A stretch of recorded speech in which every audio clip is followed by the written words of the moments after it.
Good evening, YouTube. High Mileage Rider here. Out for an evening ride on my 2014 V-Strom 1000. We're going to take advantage of this beautiful evening, get out for an evening ride. I haven't done that for quite a while. Come back towards dusk. Lots of people out on the motorcycles, trying to enjoy every last minute of this sunshine. So while I was out riding, I figured, hey, what are we going to talk about today? And I thought, why don't we chat about motorcycle technology? Do we need it? Do we need as much of it as we're getting? Or has it just gone too far and taken all the fun and spontaneity out of riding? As we chat through a few topics, I'd love to hear your feedback.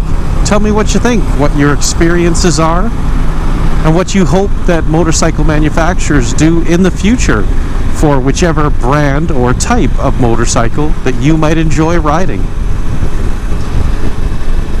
As you know, my current model of motorcycle is a V-Strom 1000, a 2014. As far as technology for it came with Oxford heated grips. It has ABS. It has the 4-axis or 5-axis, I forget now, Bosch IMU sensor for cornering ABS. It has traction control, which I can turn off if I want. It has 3 levels. I have a slipper clutch. And then I have a manually adjustable, fully adjustable front and rear suspension for preload, afterload, and rebound. And I have a aftermarket windshield that is about 6 position adjustable. And that's about all it has. Not a lot compared to a lot of new bikes that are coming out. Anyone who's been following my videos knows I've been on the search for a retirement bike. Something to buy probably I might actually buy it before retirement, like a year or so before. So in the next 3-4 years I'll be buying something.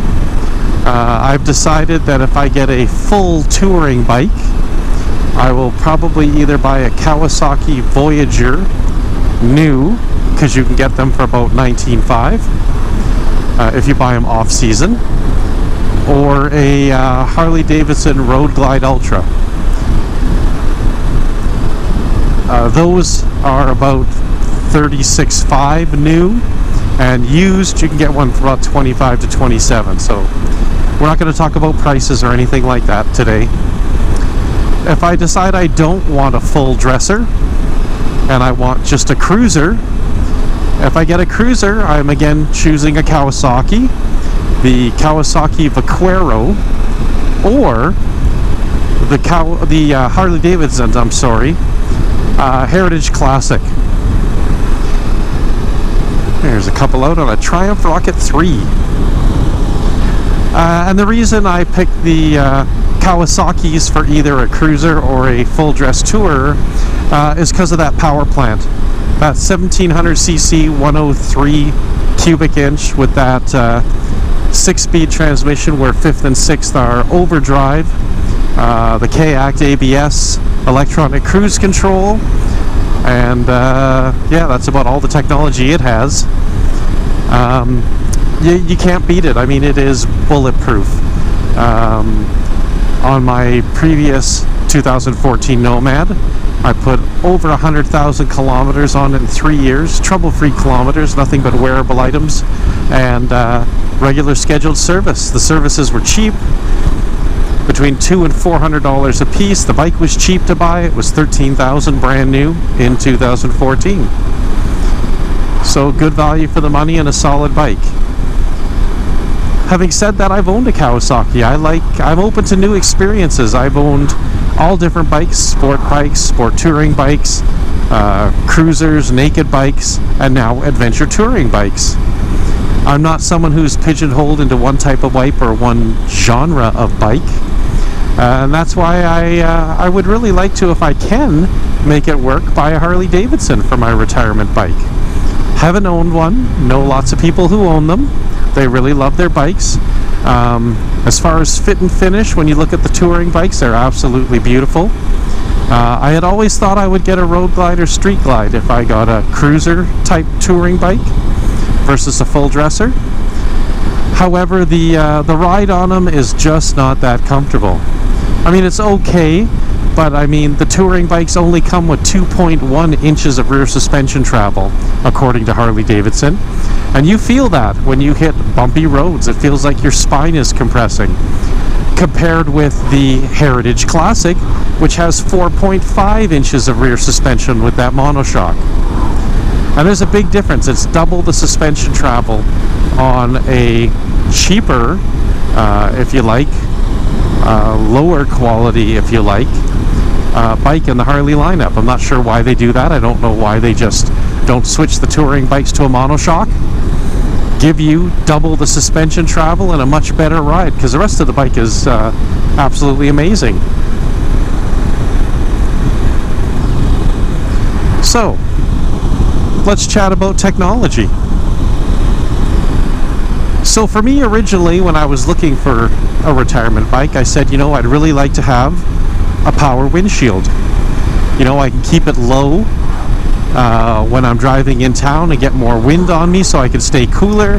Then when I go on the highway, I can raise it up, get as much protection as I want, you know, in the rain, in the wind, when it's cold out. Another thing I thought that would be nice is, of course, heated grips, which heated grips and cruise control I will absolutely get on my next bike, whichever type of bike I pick. ABS is obviously on my list a wonderful thing to have. And I really like having cornering ABS. I also really like traction control. I don't disengage mine ever. I'll have it either in the lowest control mode most of the time. It has come on a few times when I've been a little exuberant on gravel roads, riding off-road. So it has saved my bacon a few times, keeping the back end from breaking out on gravel roads. So I really like that as well. Do I need those things? I don't know. I would really like them to come on the next bike that I buy, but do I absolutely have to have them? Should they be a deal breaker? I don't know. What do you guys think? Other things that made my short list of things that would be nice to have but not need to have. I mean, it would be really nice to have something with power locking bags, so I can unlock them without having to use a key to open them all the time. That would be a handy little thing with the long trips that I do. Another thing that would be really nice is, while I do have a fully adjustable suspension, and generally I set the rebound dampening and the preload on this and leave it, and then I'll occasionally adjust the rear shock if I have if I'm doubling someone, or if it's a larger load I'm carrying on the bike. It would be nice to have an electronic suspension, so I can just get on the bike and pick, am I a single rider with luggage, rider with passenger, rider and passenger with luggage, and let it all self-level and do its thing. That would be very handy.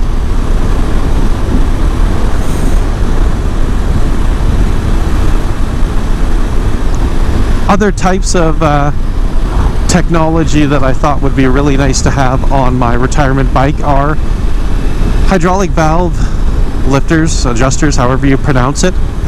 Basically, it's a motor in whatever type that you pick where you don't need to do valve clearances ever. No tappets to adjust, nothing. So it's a fairly maintenance-free motor, and now, of course, Kawasaki has had that technology for over a decade, and I had it in my 2014 Nomad, and it is, of course, available in both the Kawasaki Vaquero and the Kawasaki Voyager. And now Harley-Davidson, with its Milwaukee 8 motor, also has that technology.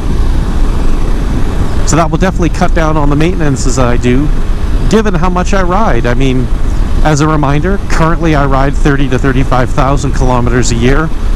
A season in Canada is anywhere from 4 to 5 months. And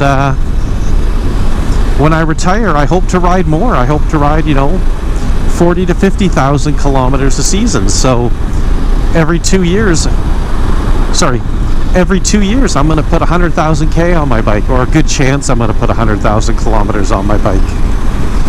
So that would be a lot of maintenance for valves, and that costs money. So what have we talked about? We talked about power windshields, electronic cruise control, heated grips, electronic suspensions, power locking bags. Another thing that would be nice to have, but not a need to have, is a heated seat for me and the passenger. And coming already pre-wired for heated gear with the little connector and dongle, whatever, just hanging under the seat waiting for you to pull it out. Also with pre-wiring for a trickle charger for when you store the bike in the winter, for those of us who have winter. So the question becomes, do you need all this stuff? I mean, most of the manufacturers,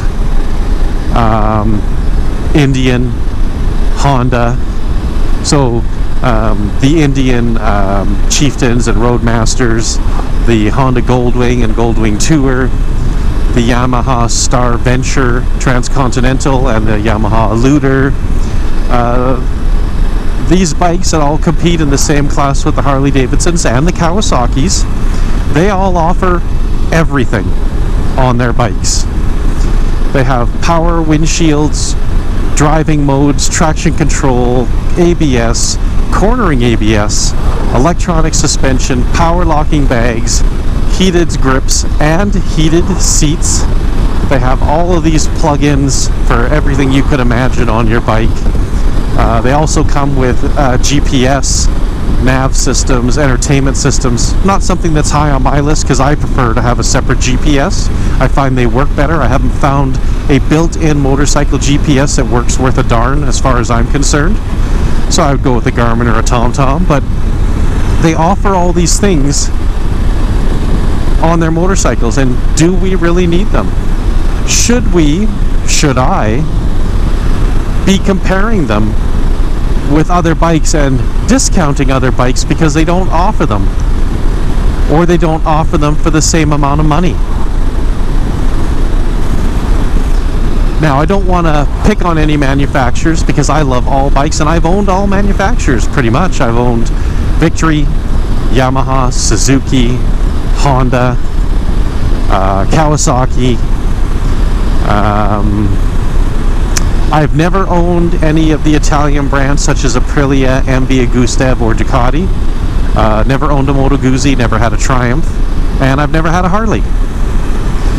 So in taking into looking at the two types of bikes that I'm interested in, which would be between Kawasaki and Harley, are those two brands of bikes, any less of bikes because they don't have all this technology? I mean, the Kawasaki, both the Vaquero and the Voyager, do not have all of the items we just listed. They have cruise control, you can get them with heated grips, and they have regular ABS with the KAX system. They don't have anything else. The Harley Davidsons have linked ABS, heated grips, the entertainment system. The Voyager also has an entertainment system, but not a touchscreen type nav system. And the Harleys don't come with anything else. So both the Harleys and the Kawasaki's do not have power windshields. They don't offer it on anything for any amount of money. They don't have power locking bags. They don't have traction control, driving modes. They don't have electronic suspension. They don't have heated seats. They don't have any of these things that come standard on the other three brands that I mentioned: Yamaha, Honda, and Indian. But does that make them any less of a bike? Is there a perceived lack of value when buying the Kawasaki or the Harley? Because for the same money, well, in the case of the Harley, for the same money or more money, you don't get any of those things. For the Kawasaki, you don't get any of those things, but its bike is priced half of what all the other bikes are. being that the Voyager is 19.5 and the Vaquero is 18.5, whereas the Indians, the Yamahas, and the Hondas all start at over $30,000 going up to $38,000. So I don't know, is there a perceived lack of value? Is that what people are concerned about, the millennials? Millennials by definition are people who are around 20 to 35 years old. People are saying that millennials are not buying bikes, but they are actually buying a lot of motorcycles. I looked under transportation and logistics stats, and they record all the bikes sold by every company in every country of the world. And millennials are buying more bikes than us old farts who are in our 50s, who used to be the core group of buyers for the big luxury bikes that would generally cost more. Whichever brand you chose to buy, we were the guys who were buying them. But unfortunately, we're either getting too old to ride or we're going to die soon. So we will not be available customers for anybody. The available customers coming up and for the next 20 years, 30 years, are the millennials, the 20 to 35-year-olds. As I say, transportation and logistics, based on their 2018 and early 2019 stats, say that millennials are buying a lot of bikes. The thing is, they are buying under 1,000cc bikes, and they are buying bikes for under $13,000. Consumer Reports and Transportation and Logistics let us know that for that money, the millennials are wanting everything to come with their bike. Whereas we, the 50-plus-year-olds and older, want to ride a bike. We want the experience, from my own point of view anyways. I'm not that concerned if it doesn't have absolutely everything. I like a few things for comfort, and to me the biggest thing is reliability. For me, because of the miles I ride, I want to put 100,000 K on my bike before I have to even think about doing anything to the motor, tranny, or anything else. But millennials, I guess, are different. They want all the above-mentioned technology, and they want it all for under $13,000. So when you look at Triumphs, such as like the Triumph Bonneville T120, you look at the Ducati Scramblers, that both two types of bikes that are very hot right now with the retro bikes and the Scramblers.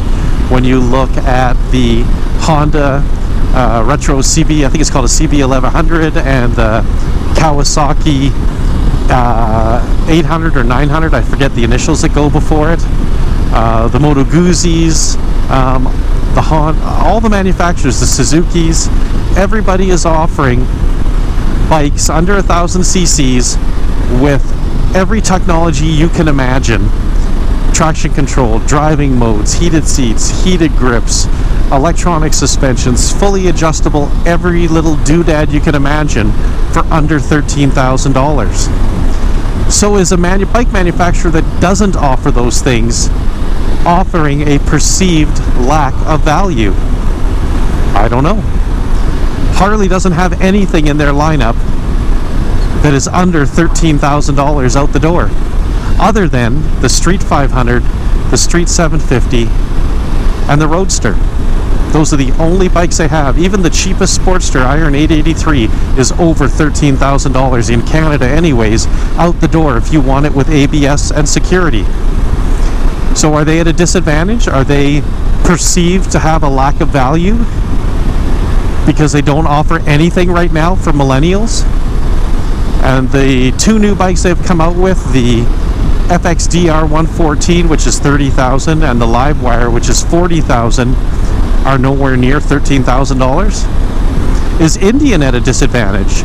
They also don't offer anything for $13,000 or less, let alone anything that comes with everything for electronics for $13,000. So are those two brands, Harley and Indian, are they at a disadvantage?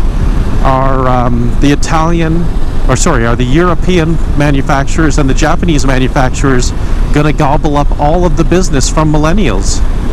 Because they are the only ones right now who are making bikes that come with everything for $13,000 or less. And good quality bikes that are going to run hundreds of thousands of kilometers without breaking down or having any issues. And they come with between 3-year to 5-year standard bumper to bumper unlimited K warranties, like my V-Strom 1000 did. It came with a 5-year unlimited kilometer warranty. I don't know. Is that perceived value something that will come and bite different manufacturers in the butt as we age out and the millennials take over all the buying power when it comes to motorcycles, motorcycle accessories, and also, of course, doing motorcycle trips, which apparently statistics tell us millennials are not interested in. They don't want to jump on a motorcycle and drive 10,000 K on a trip. They don't want to do Route 66. They don't want to drive down the Pacific Coast Highway. They don't want to go to Sturgis. They don't want to ride across the United States or ride across Canada. They want a bike that's a commuter bike to get to work. It's cheap to buy, cheap to insure, it's reliable, and it's a point A to B bike. That's it. Is it going to be hard for different manufacturers to make bikes that meet those needs? And will they piss off their core customers? And I'm not referring just to Harley, of course. I'm referring to Indian as well, because the two of them don't make anything that's going to fit a millennial. I don't know. Something that only time will tell, but I know that dropping motorcycle sales for both Harley and Indian would tell us that it's not going to work for them. And rising sales for companies like Triumph and KTM and Honda and Royal Enfield, Jawa, I hope I pronounced that right, Jawa. Many people probably don't know. Many people maybe assume that the longest running, continuous, oldest motorcycle manufacturer in the world is Harley Davidson, but it is not. The longest running, continuous, oldest motorcycle manufacturer in the world is Royal Enfield. They are also one of the biggest motorcycle manufacturers in the world. Honda, of course, is right up there as well. These are manufacturers that are selling over 10 million bikes a year worldwide, compared with Indian and Harley, who sell a few 100,000 bikes worldwide. So if Indian and Harley want to compete on that global scale and want to increase their sales worldwide, which means India, China, and Europe, not only do they need to make a product that is going to be Euro 5 compliant, which means it ain't going to be air-cooled anymore, unfortunately, boys and girls. Air-cooled bikes just are not going to meet the new EPA standards. It'll have to be liquid-cooled, and that's why rumors have it that Indian is coming out with an all-new liquid-cooled motor. Maybe Harley will be doing the same thing for 2020, I don't know. But if they want to sell bikes in other countries and abroad, they're going to have to come up with something that meets the EPA guidelines and Euro 5 standards. Oh, look at that. A train on a beautiful evening at a wonderful countryside. So yeah, let me know what you think. For me, I would not let the fact that the Harley Davidsons I'm looking at that have absolutely no technology in them, as technology that we've been speaking of. Of course, they have audio systems and stuff, but I don't think in this day and age for both Harley and Indian, it's good enough to say, look, we redesigned our bike, it has a new audio system, it has a new touchscreen. That's not going to be enough to get people to buy it. When you buy a motorcycle for $30,000 to $40,000 in Canada, you don't want to get a shitty suspension with it.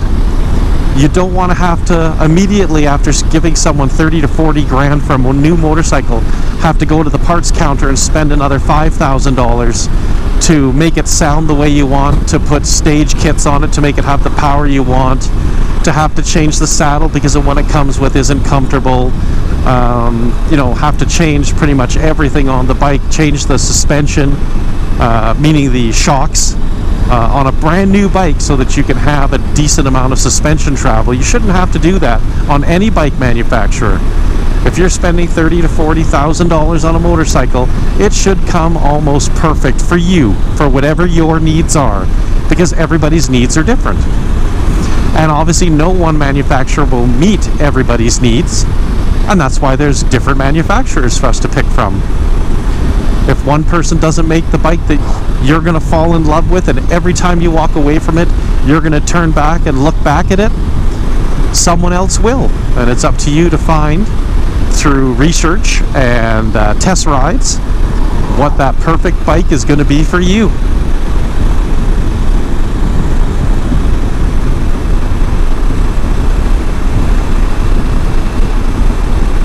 So I'll leave you with this one thought.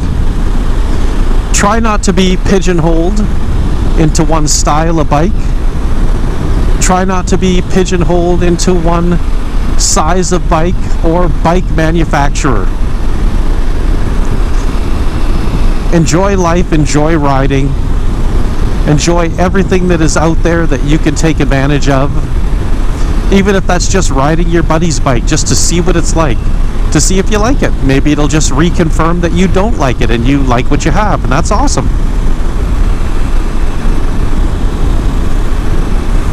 But maybe you will like it. Maybe your preconceived conceptions of a certain manufacturer or a certain brand or a certain style of bike have been all wrong. Maybe you thought that adventure touring bikes were too tall, underpowered, blow around in the wind because of their big boxes and they wouldn't be comfortable. Maybe you thought a cruiser wouldn't be comfortable because the engines are too hot. Or you sit with your feet forward so you got too much weight on your butt and your coccyx bones. Maybe you thought that sport bikes would be uncomfortable because your feet are almost behind you and your knees are bent so much and you're crouched over the tank. Maybe you thought that companies like Royal Enfield, Jawa only made bikes for other countries. They didn't make anything that was good enough for North America. Take a look around. Go on some test rides. Look up some information on the good old interweb. Expand your horizons. Learn a little more. You may find a whole new way to enjoy motorcycling and to be a motorcycle enthusiast. Everybody keep the rubber side down and ride safe. We'll see you soon.